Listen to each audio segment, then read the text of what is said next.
Carlos Spurgeon, o príncipe dos pregadores, 1834-1892. No período da Inquisição, na Espanha, sob o reinado do imperador Carlos V, milhares de crentes foram queimados em praça pública ou enterrados vivos. O filho de Carlos V, Filipe II, em 1567, levou a perseguição aos Países Baixos, declarando que, ainda que lhe custasse 1000 vezes a sua própria vida, limparia todo o seu domínio do protestantismo. Antes da sua morte, gabava-se de ter mandado ao carrasco pelo menos 18.000 hereges. Ao começar esse reinado de terror nos Países Baixos, muitos milhares de crentes fugiram para a Inglaterra. Entre os que escaparam do Concílio de Sangue, encontrava-se a família Spurgeon. Na Inglaterra, contudo, o povo de Deus não estava completamente livre da perseguição, passando a maior parte do tempo sentado, por se achar fraco demais para se deitar. Os bisavós de Carlos eram crentes fervorosos e criaram os filhos na admoestação do Senhor. Seu avô paterno, depois de quase 50 anos de pastorado no mesmo lugar, podia dizer: "Não passei nem uma hora triste com a minha igreja depois que assumi o cargo de pastor." O pai de Carlos, Tiago Spurgeon, era o amado pastor de Stambourne. Carlos, quando ainda criança, interessava-se pela leitura de O Peregrino, pela história dos mártires e por diversas obras de teologia. É impossível calcular a influência dessas obras sobre a sua vida. O que era precoce nas coisas espirituais vê-se no acontecimento que passamos a relatar. Com apenas 5 anos de idade, Carlos percebeu profundamente o cuidado do avô com relação ao procedimento de um dos membros da igreja, mais conhecido como Velho Rhodes. Certo dia, encontrando Rhodes em companhia de outros fumando e bebendo cerveja, a criança dirigiu-se a ele dizendo: "Que fazes aqui, Elias?" O velho Rhodes, arrependido, contou então ao seu pastor como a princípio se irou com o pequeno Carlos, mas por fim sentiu-se quebrantado. Desde aquele dia, o velho Rhodes andou sempre perto do Salvador. Quando ainda em tenra idade, Carlos foi por Deus convencido do pecado. Durante alguns anos, sentia-se uma criatura sem esperança e sem conforto. Visitava locais de culto uns após outros, sem, no entanto, conseguir saber como podia livrar-se do pecado. Então, aos 15 anos de idade, aumentou nele o desejo de ser salvo. E aumentou de tal forma que passou 6 meses agonizando em oração. Nesse tempo, assistiu a um culto numa igreja em que o pregador não pudera comparecer por causa de uma grande tempestade de neve. Na ausência do pastor, um sapateiro se levantou para pregar às poucas pessoas presentes e leu este texto: "Olhai para mim e sede salvos, todos os confins da terra." Isaías, capítulo 45, versículo 22. O sapateiro, inexperiente na arte de pregar, só fazia repetir a passagem e dizer: "Não vos é necessário levantar um pé, nem um dedo. Não vos é necessário estudar no colégio para saber olhar, nem contribuir com 1000 libras. Olhai para mim, não para vós mesmos. Não há conforto em vós. Olhai para mim, suando grandes gotas de sangue. Olhai para mim, pendurado na cruz. Olhai para mim, morto e sepultado. Olhai para mim, ressuscitado. Olhai para mim à direita de Deus." Em seguida, fitando os olhos em Carlos, disse: "Moço, tu pareces ser miserável. Serás infeliz na vida e na morte, se não obedeceres." Então, gritou ainda mais: "Moço, olha para Jesus. Olha agora." O rapaz olhou e continuou a olhar até que, por fim, um gozo indizível entrou na sua alma. O recém-salvo, ao perceber as constantes investidas do maligno, foi tomado pela aspiração de fazer todo o possível para receber o poder divino e, assim, frustrar a obra do inimigo do bem. Spurgeon, por exemplo, aproveitava todas as oportunidades para distribuir folhetos. Também entregava-se de todo o coração a ensinar na escola dominical, onde alcançou de início o amor dos alunos e, por intermédio destes, a presença dos pais na escola. Com a idade de 16 anos, começou a pregar.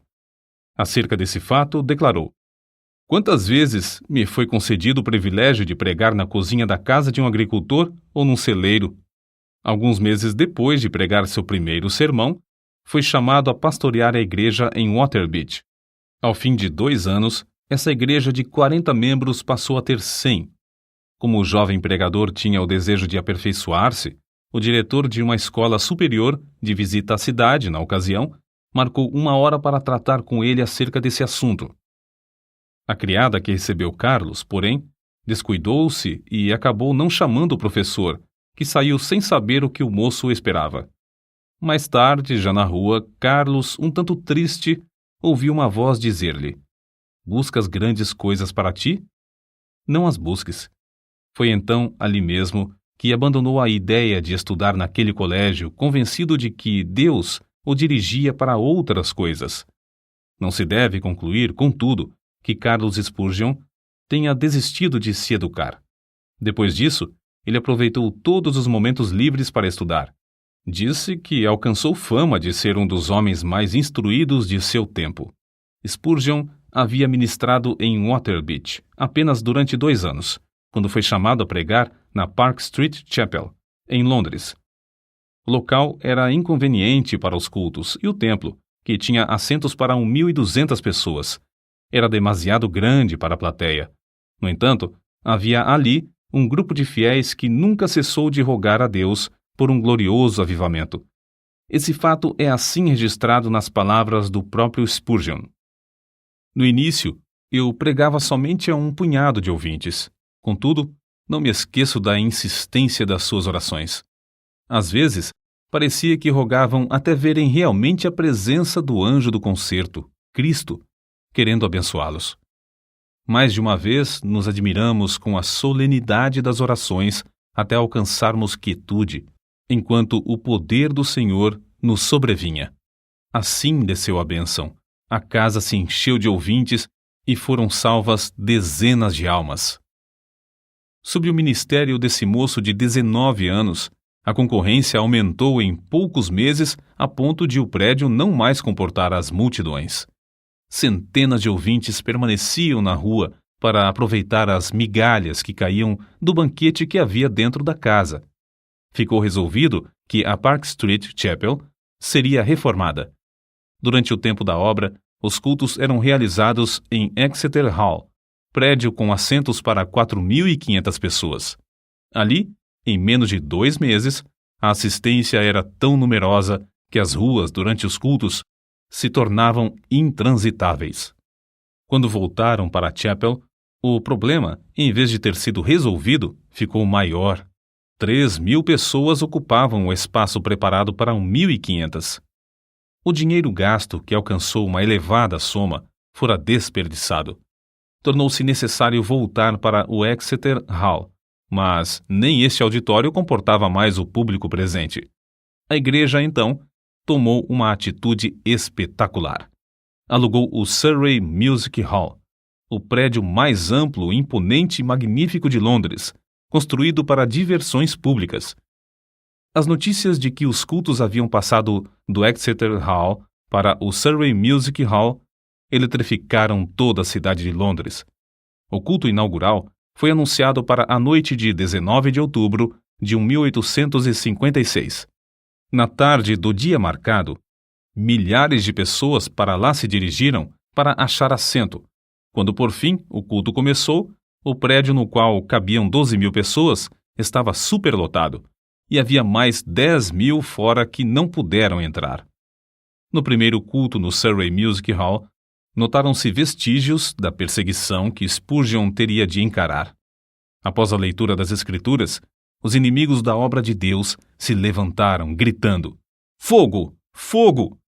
Apesar de todos os esforços de Spurgeon e de outros crentes, a grande massa de gente alvoroçou-se e movimentou-se em pânico, de tal modo que 7 pessoas morreram e 28 ficaram gravemente feridas.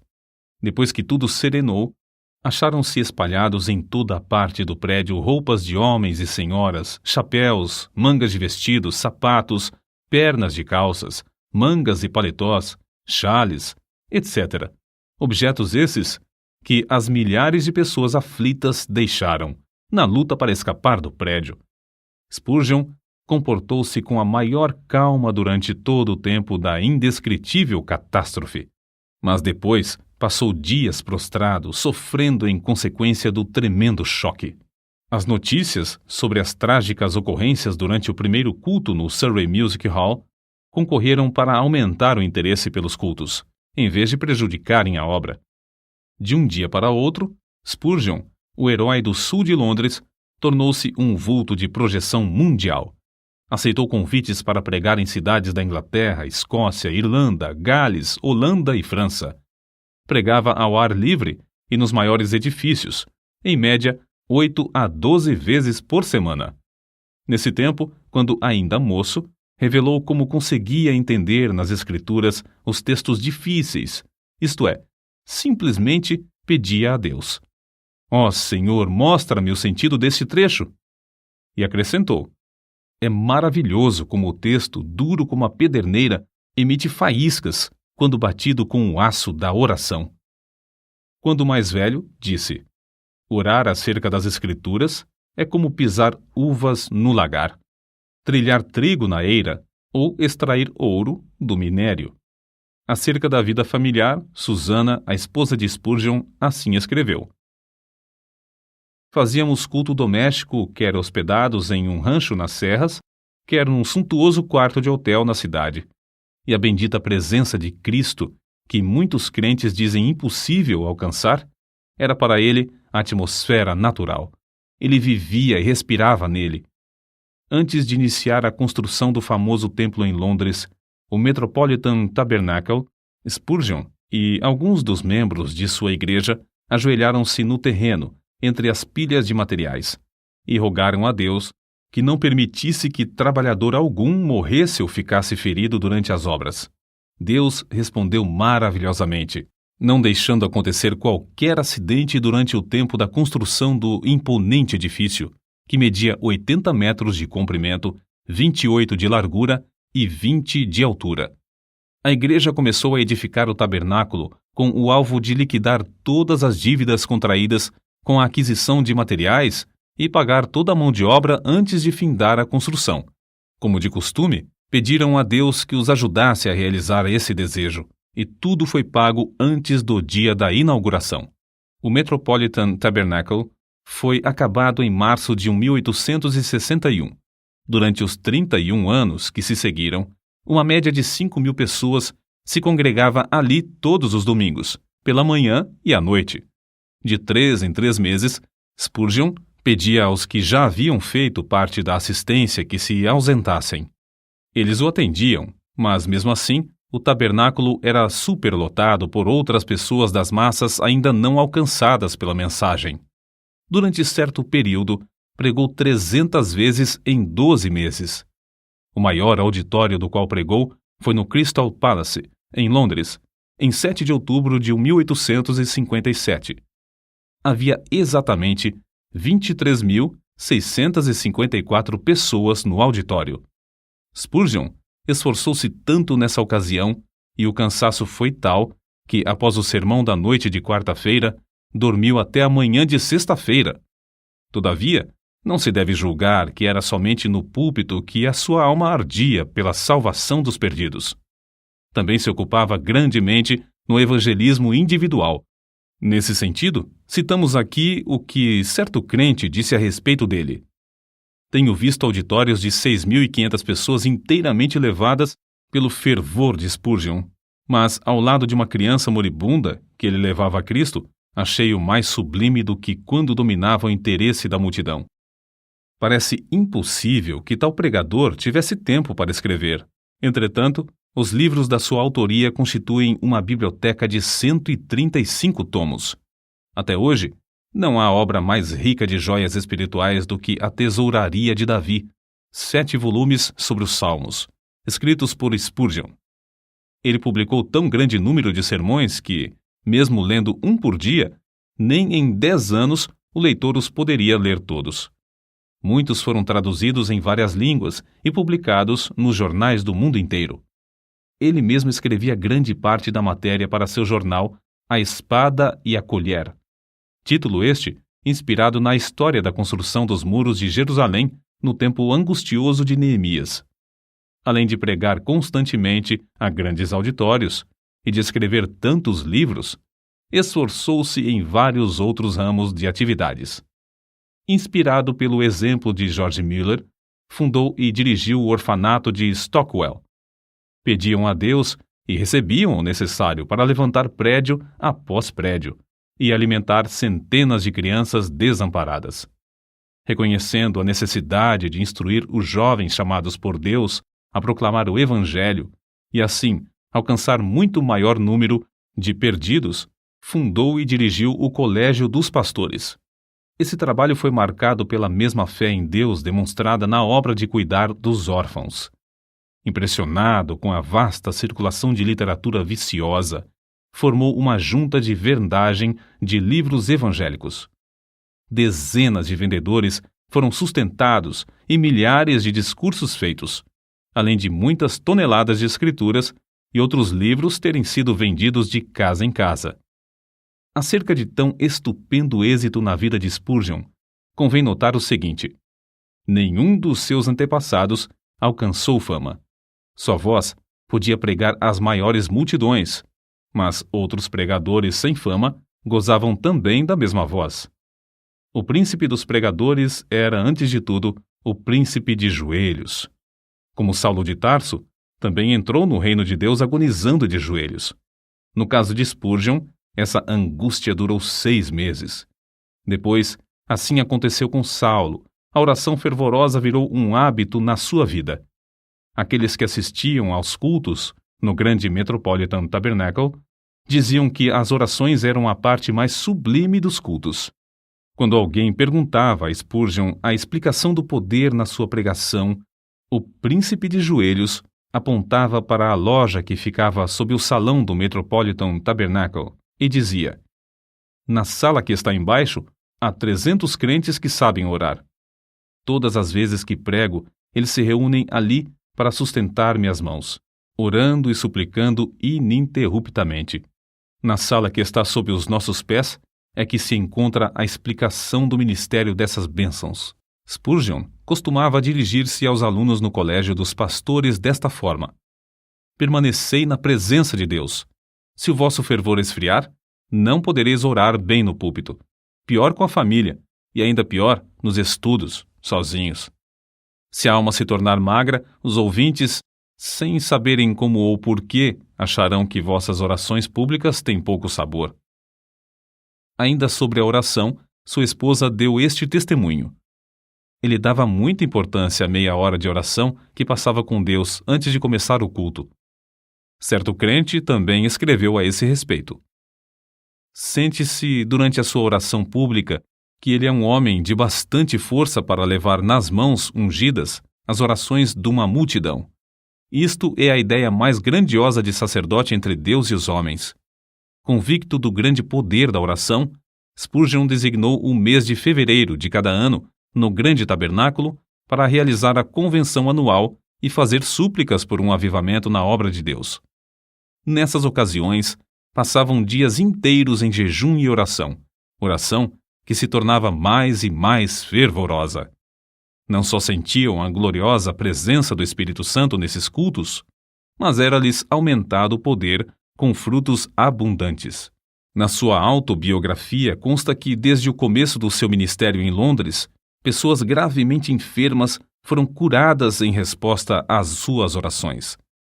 A vida de Spurgeon não era vida egoísta e de interesse próprio. Juntamente com sua esposa, fez os maiores sacrifícios para colocar livros espirituais nas mãos de um grande número de pregadores pobres, e ambos contribuíam constantemente para o sustento das viúvas e órfãos. Recebiam grandes somas de dinheiro, mas davam tudo para o progresso da obra de Deus. Não buscava fama, nem a honra de fundador de outra denominação, como muitos amigos esperavam.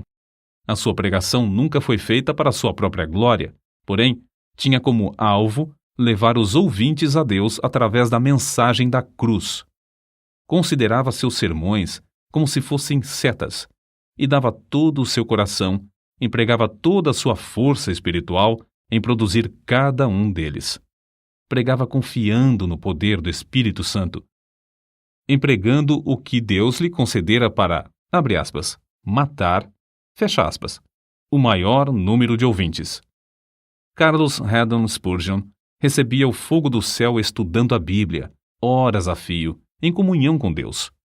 Cristo era o segredo do seu poder. Cristo era o centro de tudo para ele. Sempre e unicamente Cristo. J.P. Freud disse: quando Spurgeon orava, parecia que Jesus estava em pé ao seu lado. As suas últimas palavras no leito de morte, dirigidas à sua esposa, foram: ó querida, tenho desfrutado um tempo muito glorioso com meu Senhor. Ela, ao ver, por fim, que seu marido passaria para o outro lado, caiu de joelhos e, com lágrimas, exclamou: ó bendito Senhor Jesus! Eu te agradeço o tesouro que me emprestaste no decurso destes anos. Agora, Senhor, dá-me força e direção durante todo o futuro. 6.000 pessoas assistiram ao culto do funeral. No caixão estava uma Bíblia aberta na passagem usada por Deus para convertê-lo. Olhai para mim e sede salvos, todos os confins da terra. O cortejo fúnebre passou entre centenas de milhares de pessoas postadas em pé nas calçadas. Os homens descobriam-se à passagem do cortejo e as mulheres choravam. O túmulo simples do célebre príncipe dos pregadores no cemitério de Norwood testifica a verdadeira grandeza da sua vida. Ali estão gravadas estas humildes palavras: aqui jaz o corpo de Charles Haddon Spurgeon, esperando o aparecimento do seu Senhor e Salvador, Jesus Cristo.